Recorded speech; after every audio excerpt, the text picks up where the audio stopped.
contrast between those two really works well. That makes sense. Yeah. Should we get into the next ad? Yeah, this ad was sent by Nick White. I honestly have no idea who Nick White is, but that's cool. Thanks. Actually, I think that's more cool than usual. I really enjoy it's more getting cool when you don't know getting someone. ads from people that we don't normally interact with. This is a ukulele guitar. It may be a ukulele guitar, but what this really is a gosh dang disaster. You think so? This is a disaster. Concert soprano uke neck modified full size Western acoustic. So by Western acoustic, what they mean is jumbo body acoustic electric guitar. This is on a website for $150. Here's the ad. My phone turned. Are you going to try to read that ad? It's really long. It says acoustic electric full-size Western guitar / concert soprano ukulele.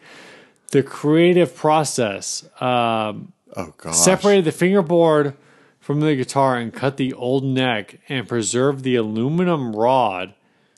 He means the truss rod? Yeah. Don't worry, guys. I saved it.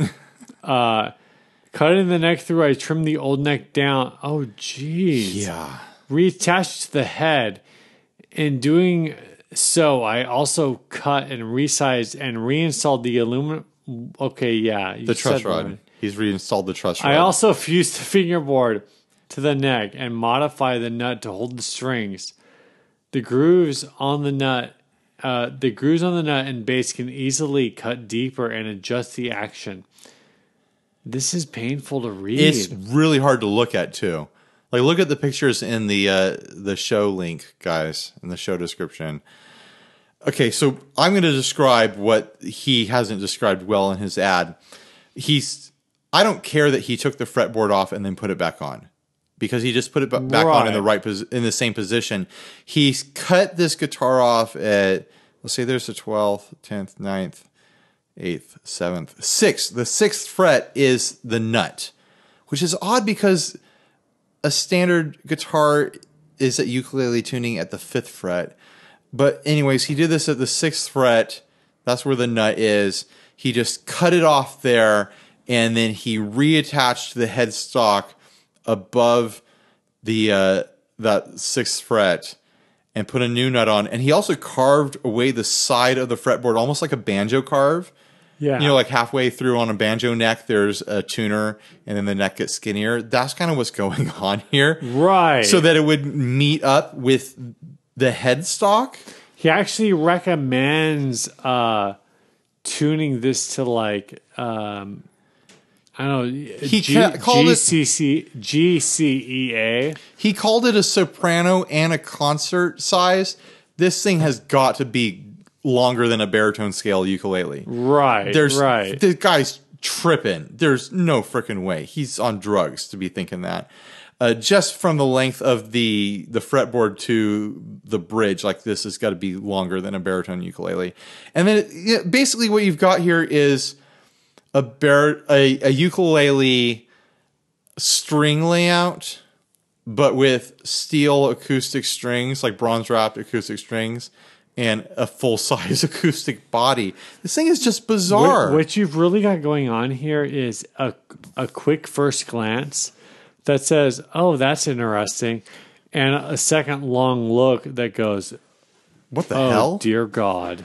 And then on top of it, he cut the headstock in half to make it 4 tuners instead of 6 tuners, and it just looks like this weird stub on the end. Well, and like Takamine is cut off halfway because he cut it in half vertically, which means he just cut the top 2 tuners off. It looks so sloppy too. It looks like he cut it with a jigsaw. I think this might be on reverb. It doesn't look like a reverb ad. Is that not reverb? I'm betting it's like Gumtree or something. There's like a that. cart. That's all I can say. This isn't a reverb layout. But this thing is just the worst. He's asking $150 for it. He should be asking $50 at best. Yeah. He says that he left the neck a little wide to make it easier for full-size fingers. I will say I've been trying to play my ukulele, and my fingers are just like... Well, that is a small ukulele. But you know, if you can't play that, then you couldn't play mandolin. Like it's still. I've got big hands. Our hands are almost the same size. I picked up mandolin a couple times and I'm just not used to it. Right. It's not necessarily that it's so small I can't play it. It's just that you're not used to it compared to a guitar, or especially a bass. Yeah, it's pretty tough. Yeah.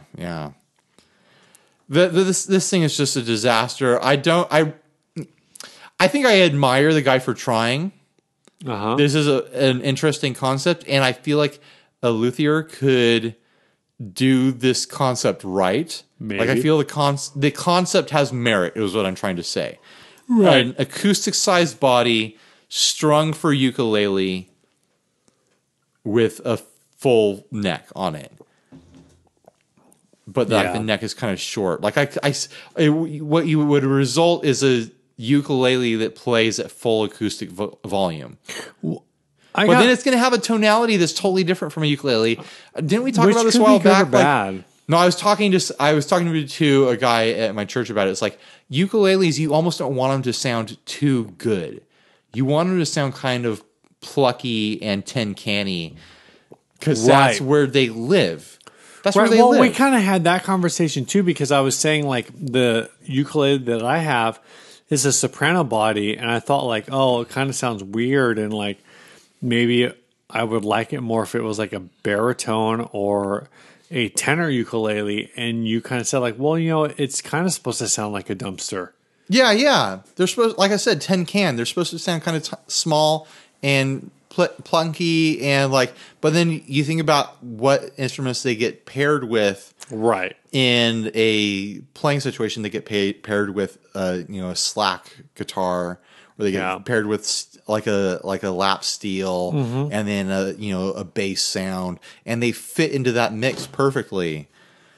Sometimes I think about taking my ukulele to work and just like playing it at random times during the day. You should. I have a feeling like my coworkers would get super pissed about it. Here goes Steve again. Another rousing review of Somewhere Over the Rainbow. So going on the ukulele tangent, this last Sunday at church, the youth